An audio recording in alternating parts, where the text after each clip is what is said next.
Baik teman-teman, jadi di sini itu langkah pertama untuk membuat form pendaftaran dari data pasien rawat jalan, yaitu langkah pertamanya melakukan persiapan dengan mendownload aplikasi atau menginstal aplikasi di software kita. Jadi aplikasi pertamanya yaitu Exam, seperti gambar yang saya tunjukkan. Lalu aplikasi kedua yaitu Visual Studio Code, seperti yang saya tunjukkan. Selanjutnya yaitu Python. Jadi aplikasi Python, di sini saya menggunakan Python versi 3.13 yang dikhususkan untuk Windows. Dan selanjutnya itu ada satu lagi yang harus diinstal, itu PIP. PIP itu diinstal melalui terminal VS Code nantinya.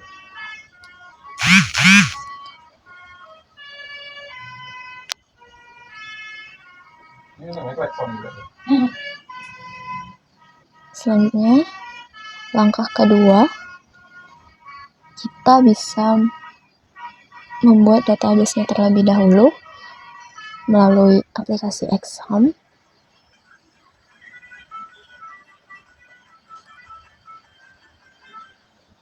Kita buka aplikasi Exam. Kita start bagian Apache dan MySQL. Setelah itu kita klik admin,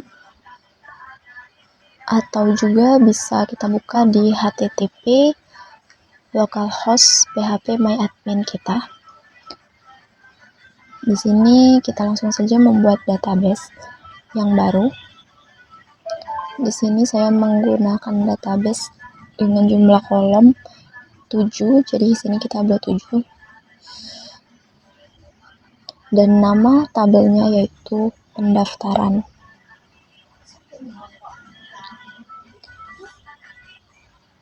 Di kolom yang pertama ini kita isi ID. Di ID ini kita pakai jenis integer dan kita klik primary. Setelah itu di kolom kedua itu nomor daftar.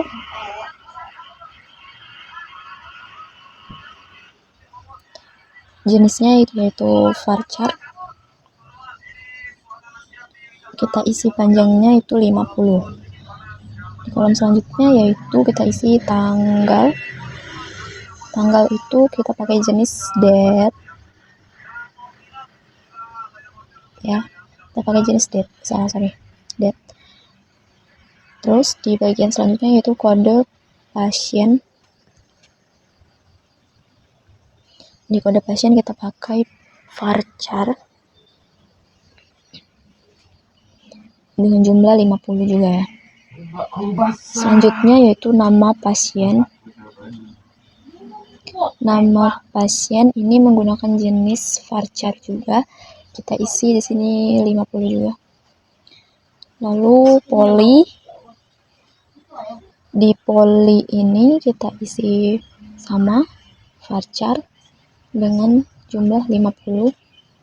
Dan yang terakhir itu keluhan. Keluhan kita buat teks. Karena keluhan ini bisa diisi dengan panjang ya. Jadi biasanya keluhan itu kan panjang gitu. Jadi bisa diisi teks saja. Lalu klik simpan. Dan ini struktur tabelnya. Ada 7. Di sini ada ID, nomor daftar, tanggal, kode pasien, nama pasien, poli, dan keluhan.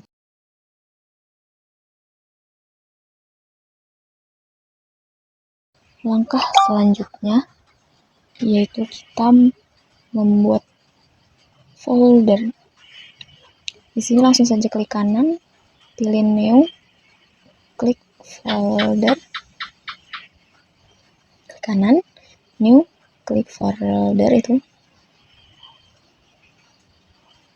dan kasih nama foldernya bebas apa aja sesuai dengan kalau di sini saya pakai pasien rawat jalan. Setelah selesai, langsung saja kita buka foldernya, lalu kita klik bagian new dan teks dokumen. Di teks dokumen ini kita ubah filenya. Di sini saya beri nama filenya app.py.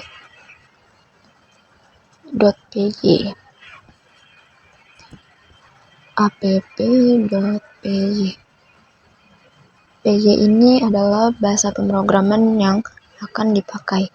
Jadi di sini filenya akan otomatis berubah menjadi file Python. Selanjutnya, klik lagi bagian new, pilih folder, dan beri nama templates. Setelah pembuatan nama selesai, kita buka foldernya dan klik lagi new, pilih teks dokumen lagi, kita ubah lagi dokumennya menjadi index.html dan otomatis akan berubah menjadi file HTML. Dan selanjutnya yaitu pilih lagi teks dokumen, kita ubah lagi jadi edit.html.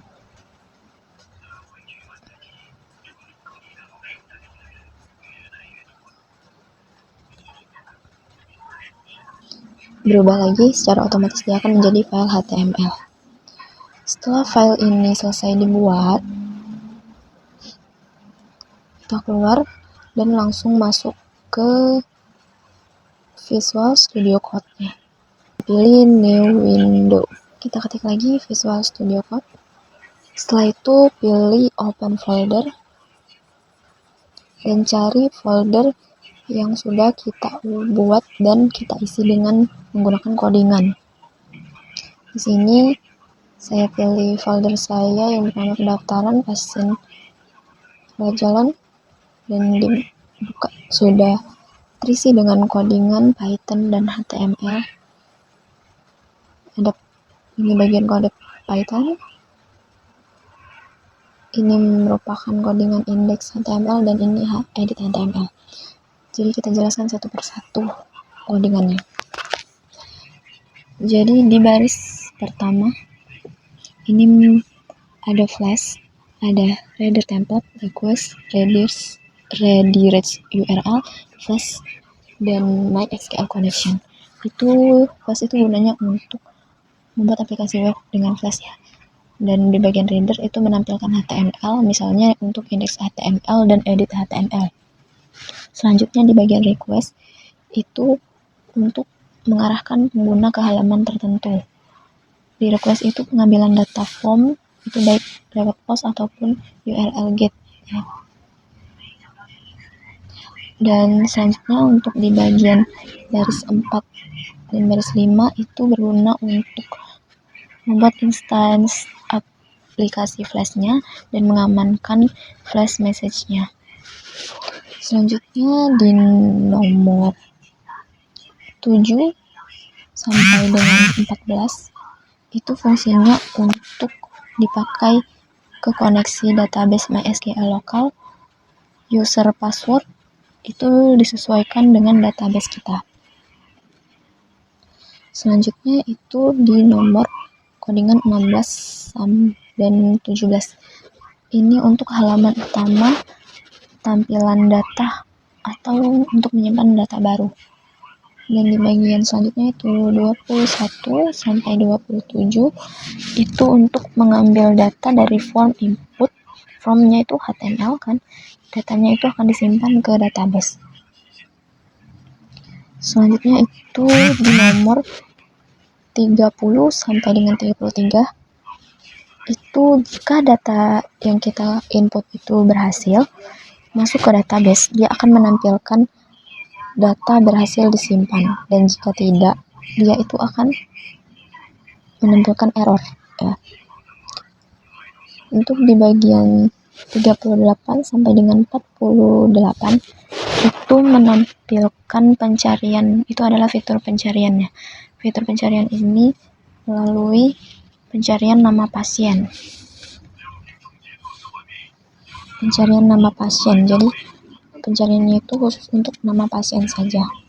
Ketika diklik dia akan muncul sesuai dengan apa yang kita cari, nama pasiennya. Selanjutnya yaitu di nomor 51 dan 52. Itu gunanya untuk mengedit berdasarkan nomor daftar di database. Dan di nomor 56 sampai dengan 61 itu untuk menyimpan perubahan setelah melakukan pengeditan. Dan di nomor 63 sampai dengan 70 itu 63 sampai dengan 67 di situ menampilkan data berhasil. Ketika kita menginput data berhasil, dia akan memunculkan flash data berhasil. Jika tidak, dia akan memunculkan error. Jika tidak menemukan data, dia akan menampilkan halaman, yaitu akan muncul data tidak ditemukan atau error sesuai dengan codingannya dari tampilan ini. Jika tidak ditemukan data, maka dia akan muncul data tidak ditemukan. Dan selanjutnya yaitu di nomor 84 dan 85 itu merupakan codingan untuk menghapus data berdasarkan nomor daftar di database. Dan di nomor 89 sampai dengan 96 sampai 96 itu jika penghapusan itu berhasil maka ada tampilan data berhasil dihapus. Jika penghapusan berhasil, dia akan menampilkan tampilan data berhasil dihapus. Jika tidak, dia akan memunculkan kata error. Dan terakhir itu di bagian 98 dan 99 itu gunanya untuk memulai aplikasi Flash. Dan di bagian debug atau apa itu bacanya debug itu fungsinya itu agar memunculkan error di browser saat terjadi masalah pada saat penginputan itu. Selanjutnya codingan indeks. Codingan indeks ini bagian atas ini merupakan bagian awal dari kerangka utama HTML. Selanjutnya di baris nomor 6 itu merupakan bootstrap. Yang digunakan itu bootstrap versi 5.3 yang gunanya untuk menampilkan tampilan yang lebih modern dan lebih menarik lagi. Dan selanjutnya itu di nomor 7 sampai dengan 21 ini ini bagian style CSS. Dan selanjutnya di bagian 24 sampai 31 itu merupakan bagian form pendaftaran header untuk form dan menampilkan flash message dari flash itu tersendiri biasanya setelah datanya berhasil disimpan, diedit dan juga dihapus. Selanjutnya itu di bagian nomor 32. Di bagian 32 ini itu form ini akan langsung dikirimkan ke root index yang gunanya menggunakan metode post. Di nomor 33 sampai dengan 62 itu form input dari data-data pasiennya. Jadi itu adalah formnya, nanti itu akan menjadi form dari data-data yang harus diisi sesuai pasien tersebut. Dan selanjutnya di nomor 63 di 63 ini ada tombol untuk ngirim form untuk menyimpan data yang telah kita kita input tadi, langsung kita klik tombolnya itu untuk menyimpan data pasien. Dan di bagian ini di bagian 67 ya.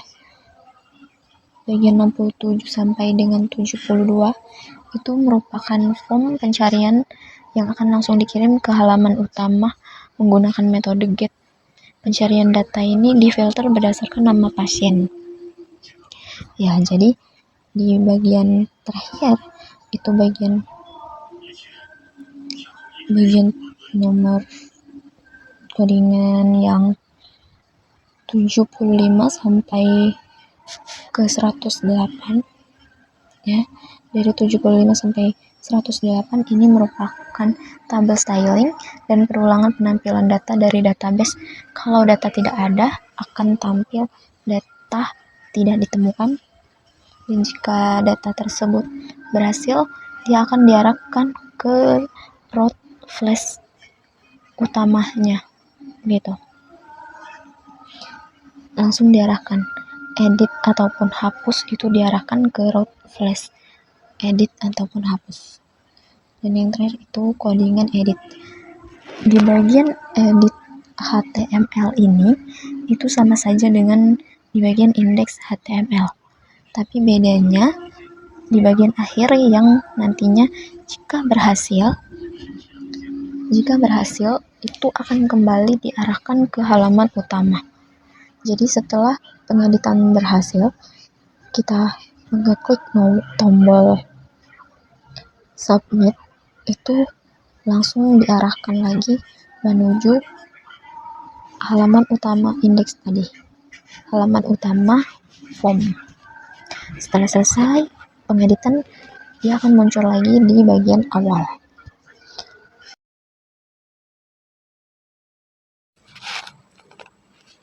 Baik, selanjutnya yaitu masuk ke terminal. Terminal ini untuk mengecek apakah PIP kita sudah terpasang.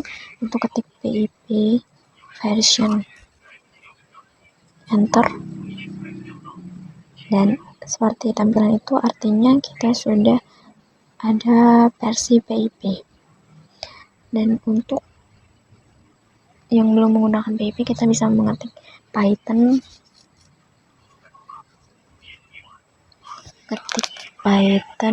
version,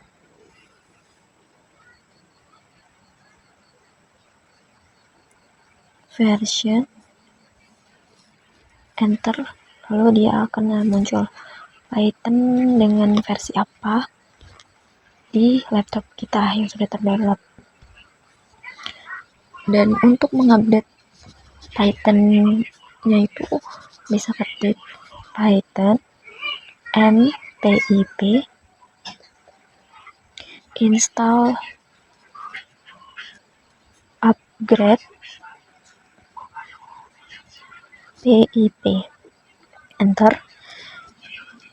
Dia akan langsung setelah di enter ini akan otomatis melakukan penginstalan pengupgradean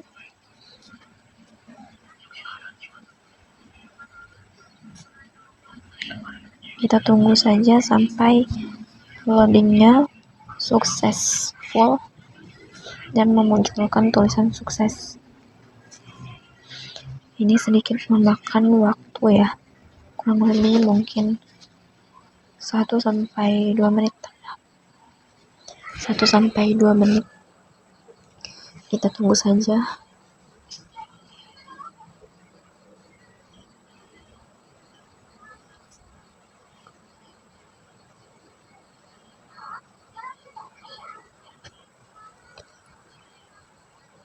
Sedikit lagi.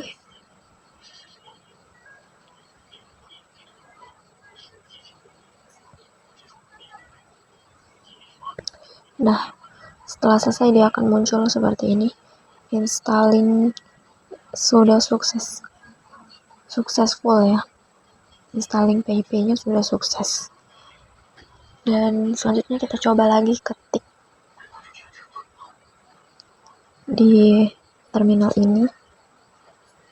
Ketik lagi Untuk penginstalan flash itu pip install mysql pip install mysql connector python, enter. Nah, ini akan setelah muncul seperti ini, itu artinya penginstalan selesai dan sudah ready.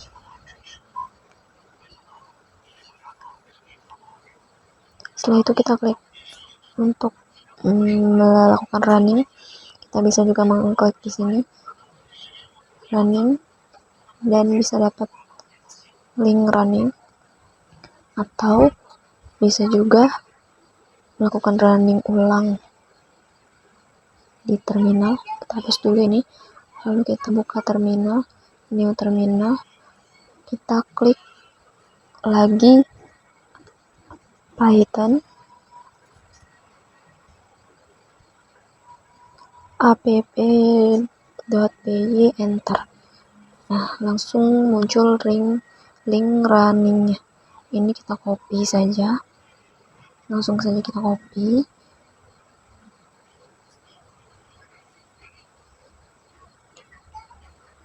Dan kita bisa akses link ini melalui Chrome browser ataupun Firefox yang ada di laptop kita masing-masing. Dan seperti inilah tampilan form pendaftaran pasien rawat jalan. Di sini ada sesuai dengan codingan dan juga database kita tadi, bahwa akan ada kolom pencarian, ada juga edit hapus, dan coba kita isi dulu ya. Ini form yang awal itu nomor pendaftaran kita isi 12345, tanggalnya itu kita pakai today, kode pasien itu kita pakai 67QA, namanya itu Rere, poli yang dipakai itu poli umum, keluhan bebas ya. Ini saya tulis sakit kepala dan insomnia. Nah, di sini langsung muncul data berhasil disimpan. Artinya datanya langsung masuk ke database dan masuk ke tampilan. Kita bisa mencari nama pasiennya, misal Rere, dia akan muncul Rere. Kita juga bisa edit ini data pasien, langsung kita edit.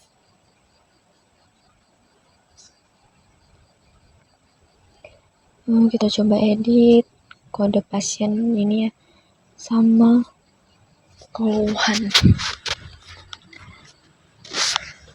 Kode pasien. Oke. Data berhasil diupdate, ini artinya sudah berhasil ya. Datanya berhasil diupdate. Dan kita lihat lagi ke bawah tadi. Benar, datanya berhasil diupdate. Dan kita coba hapus data Riri tadi, kita hapus ya. Kita hapus data Riri, langsung hapus, klik, akan muncul yakin ingin menghapus seperti di codingan tadi ya. Kita klik OK dan data berhasil dihapus. Itu artinya data Riri tadi sudah berhasil dihapus, dia tidak ditemukan. Datanya sudah berhasil dihapus.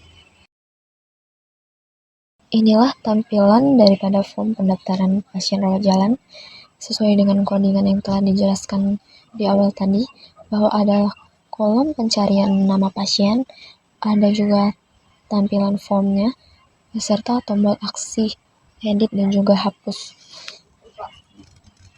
Baik teman-teman, saya rasa ini sudah di penghujung video. Terima kasih kepada teman-teman yang telah menonton video saya sampai dengan akhir. Semoga video ini bisa memberikan manfaat untuk kita bersama yang sama-sama masih belajar untuk mengoding dengan baik. Saya akhiri video ini dan sampai jumpa di video selanjutnya. Bye-bye.